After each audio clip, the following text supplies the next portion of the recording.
दोस्तों आप लोग तो वीडियो में देख ही रहे हैं कि हमारे एक्टर रविंदर जी और सिंगर राज राजधानी जी दोनों आदमी मंदिर में पूजा करते हुए। जी हाँ दोस्तों, तो हम बतावल चाहतनी कि बहुत खुशी के बात है कि आज वीडियो शूट होने वाला है। इसी के उपलक्ष्य में ये दोनों आदमी पूजा करते हुए मंदिर में देख रहे हैं। और इधर शंकर जी का मंदिर है, इसमें भी ये लोग जा रहे हैं पूजा करने। और पूजा करने के बाद कैमरा चालू होगा और ब्रांड ब्रांड सा वीडियो शूटिंग होगा, जो कि बहुत सारा सॉन्ग है उसको वीडियो करना है। और बहुत अच्छा सा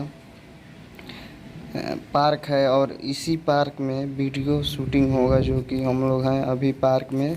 तो पार्क में मंदिर है, इसी में पूजा पाठ हो रहा है। पूजा पाठ होने के बाद ही शूट चालू होगा, जो कि कैमरा उधर चालू किया गया है। और ये लोग पूजा पाठ करेंगे और उसके बाद वीडियो चालू हो जाएगा। देख सकते हैं लोग, अब फिर इस मंदिर में आ रहे हैं लोग और उसके बाद पूजा पाठ करेंगे लोग और उसके बाद फिर से शूट चालू कर दिया जाएगा।